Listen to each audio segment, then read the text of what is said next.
শেখ হাসিনার প্রতি যদি সিম্প্যাথাইজড যদি বাংলাদেশের মানুষ থাকে তাহলে রাজনৈতিক পট পরিবর্তন ঘটাবে। এমনকি মানুষ রাস্তায় নামতো। আমরা তো দেখেছি দেলোয়ার হোসেন সাঈদীর মৃত্যুদণ্ড দেওয়ার পরে এই দেশের হাজার হাজার মানুষ রাস্তায় নামছে, গুলিবিদ্ধ হয়েছে, আহত হয়েছে, নিহত হয়েছে প্রায় 200-র মতো। কই শেখ হাসিনার জন্য তো একজনও মরতে আসে নাই। সুতরাং হচ্ছে এই দেশের মানুষের হাসিনার সেই বস্তা পচা রাজনীতির প্রতি এই দেশের মানুষের আর আকর্ষণ নেই। সেটা 5 তারিখের পর থেকে হোক, আগ থেকে হোক, এই দেশের মানুষের সেই বস্তা পচা রাজনীতির প্রতি আকর্ষণ নেই। সুতরাং সেই পট পরিবর্তন কখনো শেখ হাসিনার পক্ষে যাবে না। সেই পট পরিবর্তন এই দেশের মানুষ আর শেখ হাসিনার পক্ষে পট পরিবর্তন হবে না। যেটা হবে সেটাও শেখ হাসিনার বিপক্ষেই যাবে।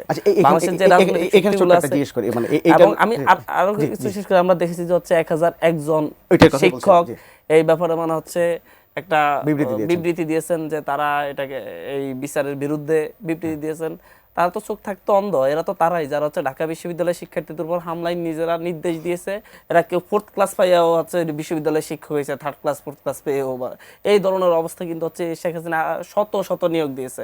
আপনারা আরিফিন সিদ্দিকীর সময় ঢাকা বিশ্ববিদ্যালয়ে ডক্টর আরিফিন সিদ্দিকীর সময় শুধুমাত্র ছাত্রলীগের পোলাপানকে শিক্ষক হিসেবে নিয়োগ দেওয়ার জন্যে, ছাত্রলীগের পোলাপানকে শিক্ষক হিসেবে নিয়োগ দেওয়ার জন্য ছোট ছোট ডিপার্টমেন্ট খুলছে।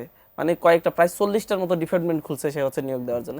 তো এইভাবে শেখ হাসিনা মূলত হচ্ছে এই দেশের শিক্ষা ব্যবস্থাকেও ধ্বংস করছে, রাজনৈতিক ব্যবস্থাও ধ্বংস করছে, অর্থনৈতিক ব্যবস্থাও ধ্বংস করছে, এমনকি সামাজিক সম্প্রীতির যে ব্যবস্থা ছিল সেটাও ধ্বংস করে দিয়েছে।